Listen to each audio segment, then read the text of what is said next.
జగన్మోహన్ రెడ్డి బెదిరింపులు తారాస్థాయికి చేరాయా అంటే ఎస్ అవుననే సమాధానం వస్తుంది. సాధారణంగా రాజకీయాల్లో ఉన్నవాళ్ళు, అధికారంలో ఉన్నవాళ్ళు ప్రతిపక్షాన్ని, ప్రతిపక్షంలో ఉన్నవాళ్ళు అధికార పక్షం వాళ్ళని బెదిరించడం సహజమే. మీరు అన్యాయం చేసినా, తప్పు చేసినా మేము వచ్చిన తర్వాత కఠిన చర్యలు తీసుకుంటాం, న్యాయపరంగా మేము ముందుకెళ్తామని చెప్పి సాధారణంగా ఎవరైనా మాట్లాడతారు.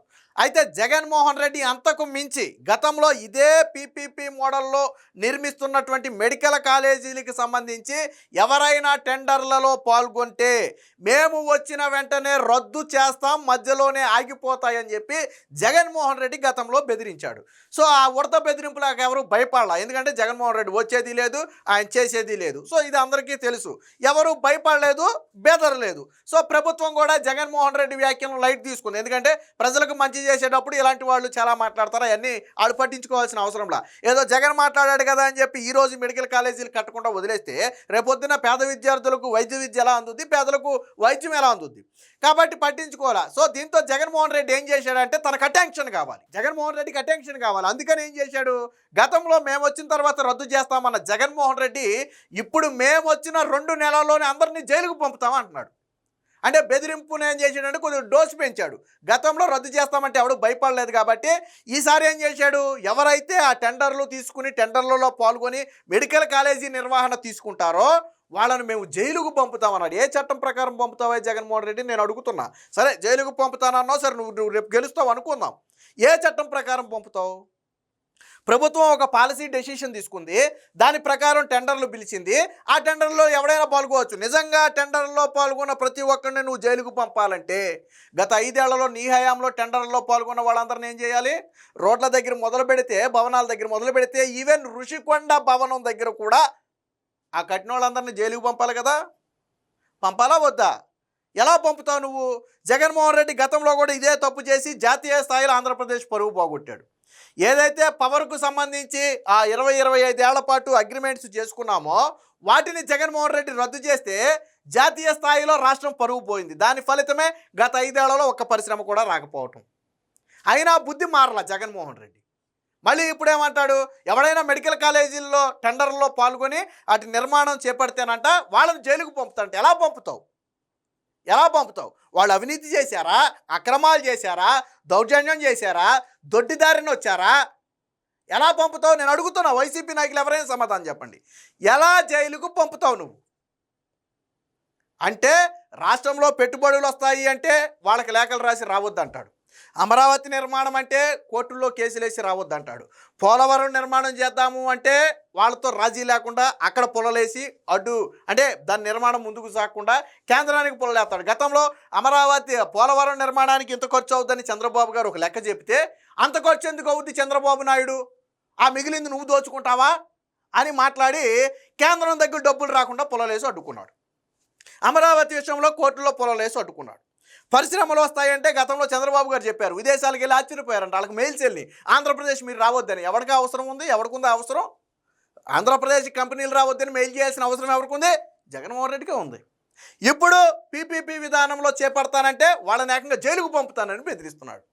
అంటే ఫైనల్గా జగన్మోహన్ రెడ్డికి రాష్ట్రం అభివృద్ధి చెందటం ఇష్టం లేదు. అమరావతి జరగకూడదు, పోలవరం జరగకూడదు, పరిశ్రమలు రాకూడదు, మెడికల్ కాలేజీలు కట్టకూడదు. ఇవన్నీ జరిగితే చంద్రబాబు నాయుడుకు పేరు వస్తుంది. పేరు వస్తే జగన్మోహన్ రెడ్డిని మర్చిపోతారు, రాజకీయంగా సమాధి కడతారు. కాబట్టి జగన్మోహన్ రెడ్డి ఇవన్నీ జరగకుండా అడ్డుకుంటున్నాడు. సిగ్గు శరం ఉందా? నువ్వు కోర్టులకు వెళ్ళావు కదా, నువ్వు అన్నీ మనం ఎన్ని పెద్ద పెద్ద మాటలు వద్దు కానీ నువ్వు కోర్టులకు వెళ్ళావు కదా, హైకోర్టుకు 2 సార్లు వెళ్ళావు. ఇదే పీపీపీ విధానం మీద 2 సార్లు వెళితే కోర్టు ఏం చెప్పింది?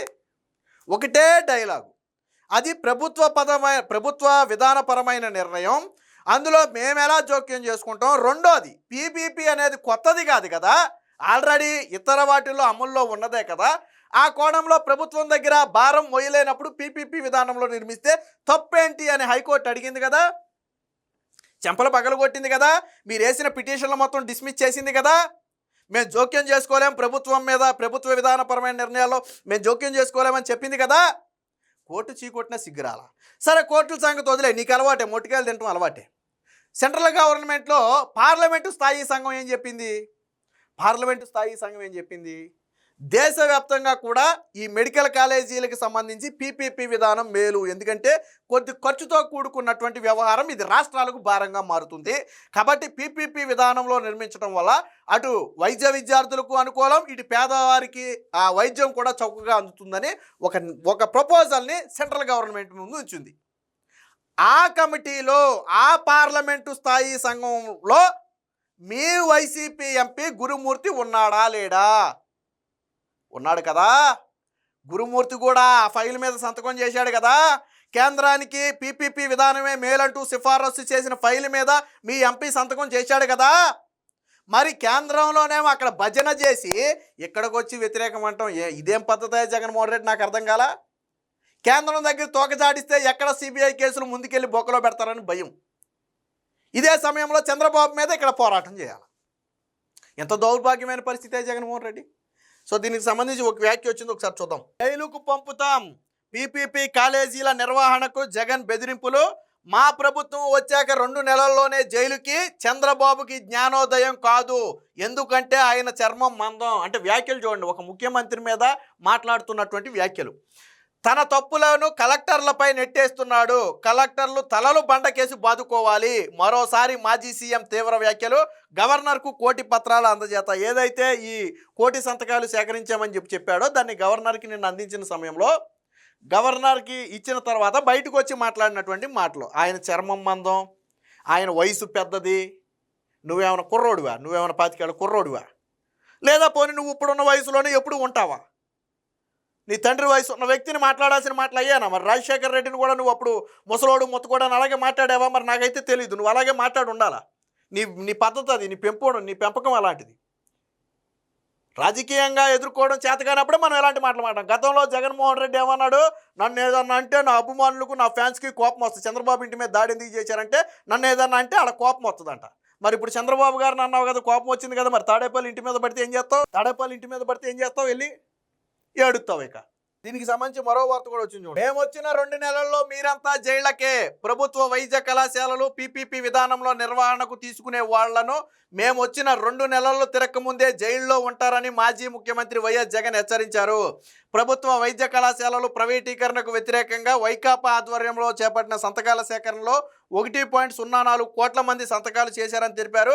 పార్టీ ముఖ్య నేతలతో కలిసి నిన్న గవర్నర్ అబ్దుల్ నజీర్ని అయితే కలిసిన సందర్భంగా చెప్పడం జరిగింది. సో ఈ సందర్భంగా చేసినటువంటి వ్యాఖ్యలు ఇవి.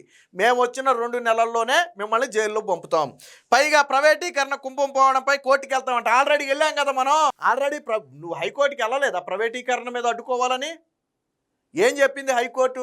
ఆళ్ళు పీపీపీ విధానంలో ప్రైవేట్ కాలేజీలను కడితే మీకు వచ్చిన నొప్పి ఏంటని అడిగింది కదా. అడగలేదా? మీరు కోర్టుకి వెళ్ళలేదా? వెళ్ళారు కదా, చివాట్లు తిన్నారు కదా, చెంపదెబ్బలు తిన్నారు కదా. రెండోసారి వెళ్ళినా కానీ అదే సమాధానం వచ్చింది కదా. మళ్ళీ కోర్టుకి వెళ్ళడం ఏంటంటే, కోర్టులే అసలు కేంద్రానికే పార్లమెంటు స్థాయి సంఘం ఒక నివేదిక ఇచ్చింది. ఆ పార్లమెంటు స్థాయి సంఘంలో మీ ఎంపీ సభ్యుడు అక్కడేమో జై కొట్టి వచ్చి ఇక్కడ వ్యతిరేకం అంటే ఇది ఎక్కడ దిక్కుమాల రాజకీయమే జగన్మోహన్ రెడ్డి? పైగా కోర్టుకి వెళ్తాడంట. రెండోది, ఇప్పుడు ఈ కాలేజీల నిర్వహణ అనేది మీరు నేను తీసుకుంటే కుదరదు. నిన్న చంద్రబాబు గారు కలెక్టర్ల మీటింగ్లో మరొకసారి చాలా స్పష్టంగా చెప్పారు, ఆస్తులు మనవి, దాని మీద పెత్తనం మనది, కేవలం నిర్వహణ మాత్రమే ప్రైవేటు యాజమాన్యం చేస్తుంది. అక్కడ ఓపీ 100% ఉచితమని చెప్పారు. పైగా నిన్న హెల్త్ మినిస్టర్గా ఉన్నటువంటి సత్యకుమార్ ఒక సవాల్ విసిరాడు. ఈ పీపీపీ విధానం అవకతవకలు ఉంటే, ఇది తప్పు అని తేలితే నన్ను జైలుకు పంపండి, నేను సిద్ధంగా ఉన్నానని చెప్పాడు, సవాల్ విసిరాడు. స్వయంగా హెల్త్ మినిస్టర్గా ఉన్నటువంటి సత్యకుమారే నిన్న ఒక జగన్మోహన్ రెడ్డికి ఒక సవాల్ విసిరాడు. ఈ పీపీపీ విధానం తప్పు అని ఎక్కడైనా నిరూపించగలిగితే నన్ను జైలుకు పంపండి అని సవాల్ చేశాడు. జగన్మోహన్ రెడ్డికి దమ్ముందా? న్యాయపరంగా ఇది తప్పు అని నిరూపించే దమ్ముందా? రాజకీయ విమర్శలు ఎవడైనా చేస్తాడు, జనం చెవులో పూలు పెట్టడానికి మనం ఎన్నైనా చెప్తాం. అది కాదు, ఈ పీపీపీ విధానం తప్పు అని నువ్వు న్యాయపరంగా నిరూపించగలవా? నిరూపించగలిగితే స్వయంగా హెల్త్ మినిస్టరే నేను జైలుకి వెళ్తానని ఒప్పుకున్నాడు. ఆయన నువ్వు ఒప్పుకో. నిరూపించలేకపోతే నేను జైలుకి వెళ్తానని నువ్వు ఒప్పుకో. న్యాయస్థానాల్లో నేను నిరూపించలేకపోతే జైలుకి వెళ్తానని జగన్మోహన్ రెడ్డి ఒప్పుకుంటాడా? సవాల్ను స్వీకరిస్తాడా? హెల్త్ మినిస్టర్ ఇచ్చినటువంటి సవాల్ని జగన్మోహన్ రెడ్డి స్వీకరిస్తాడా? జగన్మోహన్ రెడ్డి పార్టీలో ఎవడైనా స్వీకరిస్తాడా? ఆల్రెడీ కోర్టు చెంపదెబ్బలు చొప్పు దెబ్బలు హైకోర్టు కొడితే అన్నీ మూసుకుని తుడుచుకుని ఇక్కడికి వచ్చేసి మళ్ళీ కోర్టుకి వెళ్తామంటే ఏ మొహం పెట్టుకుని వెళ్తావా జగన్మోహన్ రెడ్డి కోర్టుకి? ఎలా నువ్వు జైలుకు పంపుతావు నాకు అర్థం కాల. జైలుకు పంపటానికి ఏమన్నా మెడికల్ కాలేజీలు నిర్వహించేవాళ్ళు నీలాగేమన్నా 43,000 కోట్ల రూపాయల ఆస్తులు దోసేశారా? తండ్రి అధికారాన్ని అడ్డం పెట్టుకుని క్విట్ ప్రోకోల్ చేశారా? లేదే. మరి జైలుకి ఎలా పంపుతావు నాకు అర్థం కాల. అంటే మతి భ్రమించి మాట్లాడే మాటలు ఇవి. ఏదో అంటారు కదా లండన్ మందులు అయిపోయినాయి అని, బహుశా మనం కూడా అలాగ అనాలేమో. అందరూ అంటుంటే సరే ఏదో జోక్గా ఆటపరచడానికి అంటున్నారేమో అనుకున్నాం, కానీ జగన్మోహన్ రెడ్డి వ్యాఖ్యలు చూసిన తర్వాత నిజం అనిపిస్తుంది. ఎవడైనా నిన్న విలేకరు మాట్లాడిగాడు, దానికి సమాధానం లేదు. ఋషికొండ ప్యాలెస్ మీద మీరు 500 కోట్లు పెట్టి భవనం కట్టుకున్నారు కదా, అదే 500 కోట్లు పెట్టుంటే ఇంకో కాలేజీ 2 కాలేజీలు అయిపోయాయి కదా, ఎందుకు కట్టలేదు అంటే దానికి సమాధానం చెప్పకుండా ఋషికొండ ప్యాలెస్ వైజాగ్కే మణిహారంగా మారింది, ఎవరు వచ్చినా కానీ అందులో ఉండొచ్చు, ఎవరో రష్యా అధ్యక్షుడు లాంటి వాళ్ళు వచ్చిన అందులో ఉండొచ్చు, నువ్వు రష్యా అధ్యక్షుడి కోసం కట్టివా భవనాన్ని? చెప్పావా నువ్వు? నీ భార్య అడిగితే కదా నువ్వు కట్టింది, నీ భార్య అడిగితే కదా నువ్వు కట్టింది. ఎందుకు జగన్మోహన్ రెడ్డి ఇన్ని దొంగ మాటలు? అరే లెగిస్తే నోటికన్నీ అబద్ధాలేనా? లెగిస్తే అన్నీ రాజకీయమేనా? రాజకీయం చేయొచ్చు, తప్పులేదు, దానికి ఒక పద్ధతి ఏడ్చింది. చెప్పిన హామీలు నెరవేర్చకపోతేనే ప్రజలకు నిజంగా ఇబ్బంది కలిగితేనో మాట్లాడండి, తప్పులేదు. కానీ ప్రజలకు మంచి చేసినా మేము చూస్తూ ఊరుకోలేమంటే ప్రజలు అన్నీ గమనిస్తున్నారు. ఆల్రెడీ గమనించే 151 నుంచి వైనాట్ 175 అంటే ఈడ్స్తంతే వచ్చి 11 సీట్లకు పడిపోయి రాష్ట్రంలో తలెత్తుకోలేక పక్క రాష్ట్రంలో వెళ్ళి పడుకోవాల్సిన పరిస్థితి. ఇప్పుడు మారలేదనుకో, ఈసారి పులివెందులు నువ్వు కూడా గెలవు. అక్కడ ఎక్కడ సంగతి దేవుడెరికి, కానీ పులివెందుల్లో నువ్వు కూడా గెలిచే పరిస్థితి ఉండదు. ఏది ఏమైనా ఇప్పుడు జగన్మోహన్ రెడ్డి బెదిరింపులు ఖచ్చితంగా రాష్ట్ర అభివృద్ధిని అడ్డుకోవటమేననేది ఇప్పుడు ప్రజల్లో జరుగుతున్నటువంటి చర్చ.